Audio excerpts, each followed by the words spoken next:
So I want to briefly talk about toxic environments and how when your environment is toxic, it really doesn't matter what you try to do to improve your well-being. Um, you're not going to be able to experience the maximum benefits from whatever it is that you are doing to promote your well-being because your environment is not conducive to your total well-being.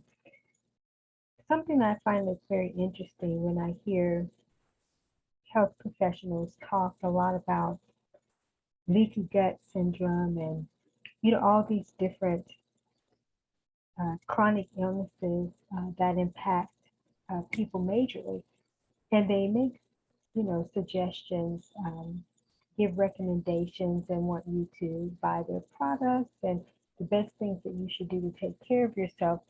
But one of the overlooked aspects that they rarely talk about is the environment.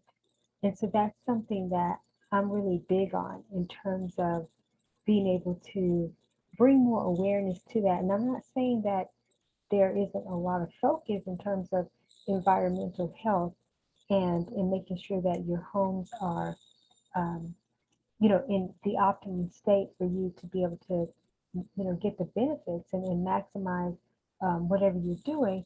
But what it is that it's really not talked about as often as it should be. And so, I figured that maybe that's my thing to really talk a lot about it because I have definitely had extreme challenges from uh, environment. And we have unseen airborne pollutants, different, things that not just the environment that we have um, outside of our home, but I'm mainly talking about within your home. And because, of course, we have the global things that go on with the environment, and we certainly are challenged and impacted by that. But like homes that have mold and mildew, and again, a lot of unseen airborne pollutants, just toxicity, um, people who hoard, that there's energy and spirits and different things attached to um, just those dynamics. And a lot of things sort of latch themselves onto objects and things within the wall. It's just very toxic.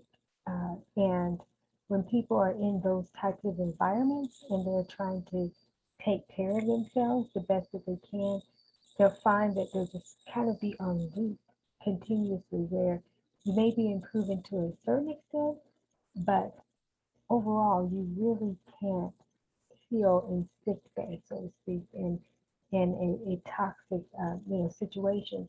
So you may be thinking, well, what do I do? Well, certainly there are some things that you can do to be improving your well-being, but ultimately the main goal would be that if you can't um, have your home sort of renovated in a sense, and when I say renovated, not necessarily torn down and everything, but it's have it a makeover to the environment so that it can be harmonious and promote well-being. And that can be done in environments even that have been mold infested and have had different challenges. Now, there are things that you definitely have to do. I do recommend that people get a cold air diffuser, and there are certain essential oils that you can use that have mold combating, blends, and certainly there are different things that you can put within the environment to be able to help improve it. Prayer is very important. So that's something to be extremely intentional about, and being able to even have specific prayers for your environment. And that's something I'm going to recommend that you get present with and sort of receive the prayer that you need to be able to send or speak over your environment. It's more like an activation. And I actually do have a rendering where I'm talking about kind of a new home life, and I'll make sure to include that in the description below. But I want to come back to what I was speaking about initially, that when your environment is not harmonious, when it's not aligned, again, you can be taking the right herbs, medicines, all these different things, but ultimately you're counteracting your good.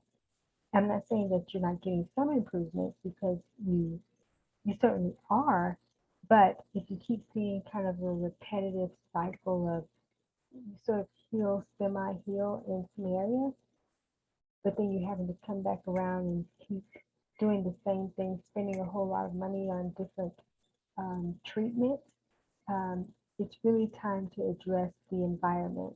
And you can address, of course, your mental environment, your inner environment, for sure. But you definitely, with the external environment, have to, um, I don't necessarily say be able to combat that, but get present with what the shifts need to be.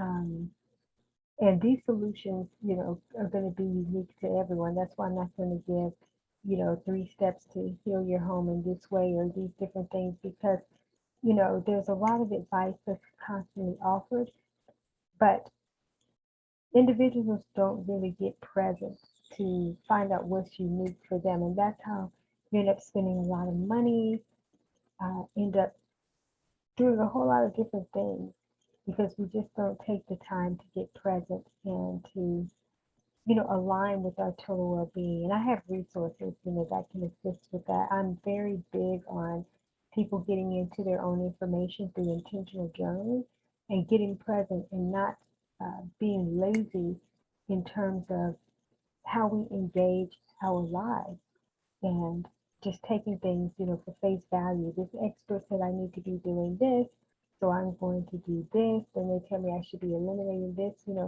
What does your inner guidance and inner wisdom tell you? What is the higher source, God, you know, however you want to term that, language that for yourself? What are you getting that's unique to you? And so these are some things I'm going to encourage you to be present with. You don't have to keep receiving information from everywhere, because that within itself can build up toxicity within your own mental environment, to not even be clear and know what it is that you need to be doing and how you need to really have your life be guided, divinely, when you just inundate it. So, I didn't know I was going to go into all this, but that's okay, because it is relevant for sure. But just again, you can be taking the right treatments, doing all these things, but if you keep coming back to an environment and you are dwelling in an environment that's not for your highest and best good, then it's time to make some shifts, either shift from that environment or be able to be present with what's going to transform that environment and make it whole. Okay? And so that's just something I want you to really be thinking about, is to focus in on the environmental shifts that need to happen. Don't think about whether it's impossible or not. It may seem impossible, but that's where you have to really be present with the one that makes all things possible. So some of you may need some miracles right now. And again, I have some resources in terms of to be able to assist with that, to shift the mindset and your mental inner environment, so that you can be able to bring forth what it is that you need. Because this is the time where you have to be very intentional about aligning with your total well-being, and being able to start looking to the source within to be able to stimulate those solutions, because they're there. So I just wanted to share that, because a lot of times it's just really about awareness, and then taking the awareness and the knowledge and then applying it so that it can be powerful, within your experience. So again, just want to reiterate this before closing out, is that, yes, start asking the questions. Like, before I start purchasing all these things for my health and well-being. Let me not look over the big elephant in the room, which is the environment that is impacting me. And yeah, to get present with that. And again, I send healing and blessings, to you. And I speak forth that the solutions that you need will be illuminated to you during this season. And again, I'm not going down a list of several things because it's going to be unique, to everyone else, everyone who's hearing this. And I want you to be able to receive the information and the guidance that's right for you. But definitely start positioning your mind to transition from a toxic um, environment. And wishing you all the best. And I'm definitely here if you need me. Take care.